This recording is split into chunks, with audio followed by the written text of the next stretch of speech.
Okay, so here we are at Fort Smith, St. Joseph, Missouri. Really nice fort. So, this fort was used in the Civil War, but then the 16th Illinois Regiment was coming to occupy the fort and take the fort from the Confederates. So the Confederates heard about them coming, and so the Confederates fled because they didn't want to deal with the 16th Illinois. I don't know why. This is a very nice fort, but you have some information here about it. You can pause the video if you really want to, but yeah. So at this fort in 1861, there were 12 cannons. If you would kind of give us a whole round shot of the fort. Yeah, so you see, we have some breastworks, and these breastworks up there. You see, it's kind of like here. You see these? It's kind of like the trench, except not a trench. They call these the breastworks. How tall are these? Kind of hard to see in the video. How tall Like are these? 2.5 feet tall? Oh yeah, 2.5 feet tall. This is just normal ground, so it's pretty high. Right. So this is the town of St. Joseph. So whoever controls the fort controls St. Joseph because, yeah, cannons. Now, if we go on the other side of the fort, you can see, oh, there's the dog. So that over there, Kansas. That's Kansas, right on the border. And so, if we go to the other side, there's a river, the Missouri River. And so whoever controls this fort controls Missouri River, controls the Missouri River. Missouri River runs in the middle of Missouri, so that means whoever controls this fort controls the Missouri River, thus controlling Missouri, the state of Missouri. So this fort was a very key state in the war. My understanding is that at that time, the river actually bent to the west right here, and they could see ships coming from that direction as well as from the southerly direction. Yep. Yeah. So this fort, actually, you can't see today because it's not here anymore. But over out here, there was this fort was a lot bigger. This is about half the fort, a part of the fort. But the fort went on over there, and because it's hard to see because there's a fence in the way. But there's some houses over there. But yeah, the fort went out a little ways over there. But yeah, it's a very cool fort. You can see a cannon over there. So this is the type of cannon they would have had. Yep. It's a 10-pounder cannon, 2.9-inch barrel. It's a replica, of course. It's a replica. Very nice replica. And they allow you to touch it, so very nice. Now here in St. Joseph, Missouri, they have this tiny little museum up on top of the hill here. Let's go in it.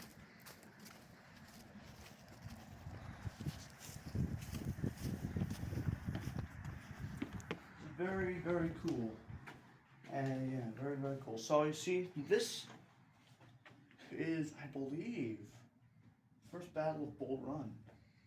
Yeah, that's Bull Run, the first major battle of the Civil War.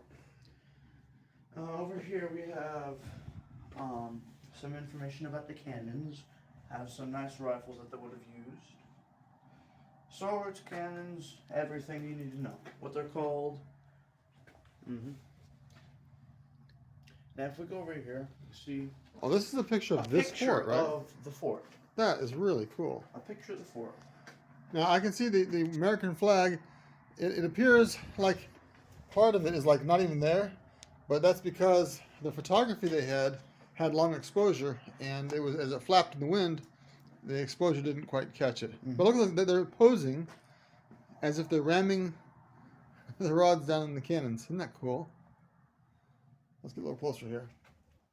Yeah. An actual photograph. Yeah. Those men were standing right here. Oh yeah. Now these ramparts were a bit taller back then. That's a good 6 feet tall at least, right? Really? I mean, people were shorter back then a little bit, Yeah. but And this one looks even taller. that's true. That's got to be a good 10 feet tall. Oh yeah. Right? 8, 10 feet. Now behind us, if you would, Look over here just a little bit. now behind us, this Oh, here's is some cannonballs on the floor. Yankees. You were saying? This is the flag of the 16th Illinois. Yep, it was coming to take this fort, so the Confederates did not want to deal with them, so they fled the fort. They abandoned it, which was a very odd decision, because later we'll show you how hard it is to take this fort. Some uniforms here, some ranks here, Confederate ranks. Now, if we go over here, just some names of the cannons. Oh yeah, the cannon parts. Cannon parts. Huh? Now let's over there. There's a bench where you can just kind of you can maybe sit for lunch. I guess you can see the Missouri River or go Yeah, I don't see any picnic tables. picnic tables, but is a bench there. There's some benches. So yeah, so just for reference, I am 5'9", and so yeah, that gives you a sense about how big it is. It's not very big, maybe 2 feet tall, 2.5. Yeah. But if you go over here, this fort is like nearly impregnable. I think back then it would have been very hard to take. Right now it's very hard to take. This is like a wow. So yeah, this is the site. This goes for every side of the fort. This is like this fort is basically a big mountain. It's almost vertical. Yeah. Now I don't know if it shows up on the camera, but it's really steep. It's insanely steep. So you can't attack from this angle because you can just imagine what would happen if you tried to attack this fort. I mean, you wouldn't even have to man this side with troops, right? The only thing you would have to do is have cannons to man, the cannons to prevent Union gunboats from going down the river. But you wouldn't have to garrison this side with soldiers because it's literally impossible to attack from. Like we tried to climb it earlier. It's not feasible. No. It's just a cliff.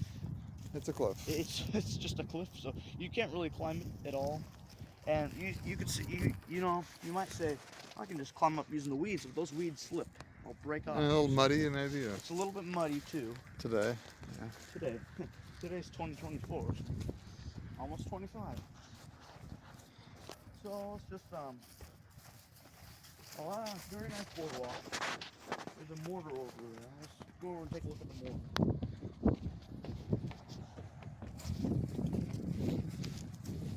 U.S. model 1841. Yep. Non-firing replica. It's a very large hole. Yep, and they were made to fire over city walls to get in the city itself, if you're in the siege. It's like the artillery of the day. It looks like this piece here slides back and forth to change the angle of the cannon. Yep, you can't do it today because it's a replica. That's pretty basic, Simple design.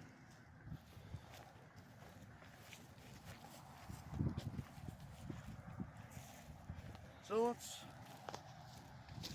We have a very nice boardwalk. 2 benches right there. So I guess you could sit down for lunch here.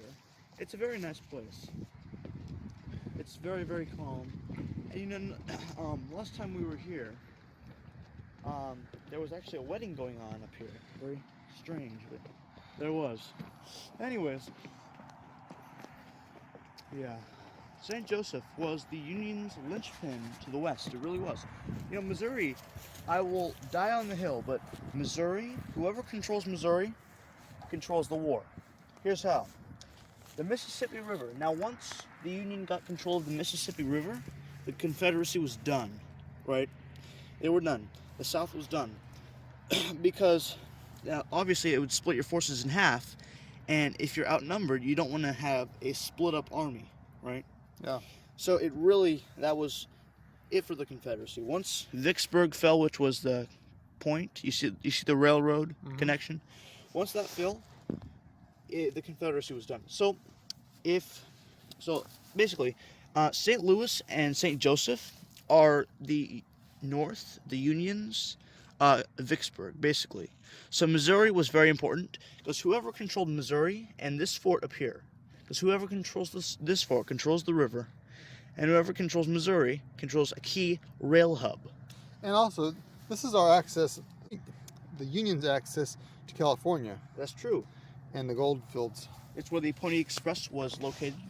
And if the Confederates, or if Missouri had seceded, right, the South would have probably been able to take Kansas, New Mexico Territory, and Colorado. And maybe even reach California and fight in California. Maybe even they could have sent a Texan army up to California, maybe conquered California. Yeah, the North would have been in trouble then. But yeah, whoever controls Missouri controls the war, and Nathaniel Lyon was actually the one. The Confederates, right after Arkansas seceded, the Confederates sent troops into Missouri, and so Nathaniel Lyon did not want that to happen. Nathaniel Lyon was a German American. He was an abolitionist, and he gathered up a militia of mostly German Americans, some Polish Americans, right?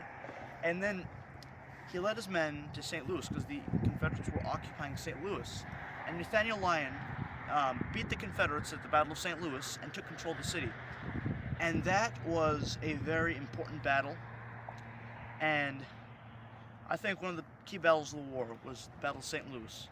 Shortly after that was the Battle of Wilson's Creek, which was a defeat for the North. However, the Confederates suffered such losses that they could not continue to push on into Missouri. So it was a tactical defeat for the North, but a strategical victory, I like to call it. Right, and then Union then pushed down to Pea Ridge, Arkansas, and that pretty much secured Missouri. Yeah, so an army of mostly Illinoisans and Missourians marched down and defeated the Confederates at the Battle of Pea Ridge. The Union was actually outnumbered, and they still routed the Confederates. It's a very remarkable victory. It's very cool. The site, if you go there, I highly recommend it. It's in northern Arkansas. Very, very nice. But yeah, that battle secured Missouri for the North. Very important battle. This cannon behind you, I believe it's a 12-pounder. Yeah, let's read the plot. 6-pounder. Oh, this is a 6-pounder. Yep. Okay, and then this one over here is a 12-pounder. I think that's the exact same cannon. The 1857 12-pounder. Oh yeah, that's a 12-pounder. Yeah. So we've got 4 different models up here to look at. There was 12 cannons. There was not a mortar here. There was no mortar. But if we would just show everybody what was on here. So there was not an interstate here, and there was certainly no road here, and no cars. So basically, what happened is, well, just look at this. According to the maps, there was streets for the city, a grid, a square grid of houses down here. Yep, there was. No, just think about how hard that would be to attack. Very difficult. Just think about that. If you're down there and you're Illinois, because you have to be far away, because there was cannons up here that they could fire at this. They could fire in the town of St. Joseph. Think about, as an officer, how hard it would be to take this fort, because the fort is basically on a mountain. It is so high up. It's very hard to take, because there's no good place to put artillery to fire up at this fort. The Union Army would have to have mortars, which the Union Army did not have at that time, adequate numbers. And they certainly did not have any in Missouri. So it's a very tough place. Now, it kind of baffles me why the Confederates would abandon such a strategic and key fort. Because, this fort controls, if you're familiar with the Battle of Fort Donelson, Grant took Fort Donelson, and that controlled the, I forgot what that river, the Cumberland. It controlled the Cumberland River, and the Cumberland River runs through Nashville. While the Union can send gunboats up the river.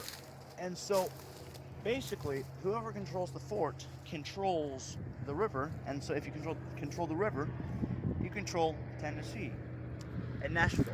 So as soon as the fort fell, Fort Donelson, people, like Confederate forces evacuated Nashville because it was unholdable, and that pretty much secured Western Tennessee. And the same is true with this fort. Now over there, there's a pretty big mound. That's like this. That's probably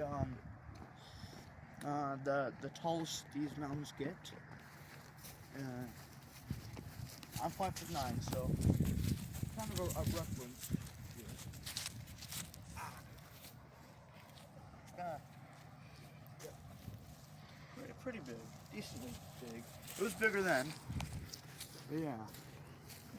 So many slaves actually, when the Missouri River was iced over, right? Because in the winter, many slaves would walk across it to go to a free state, which Kansas was a free state.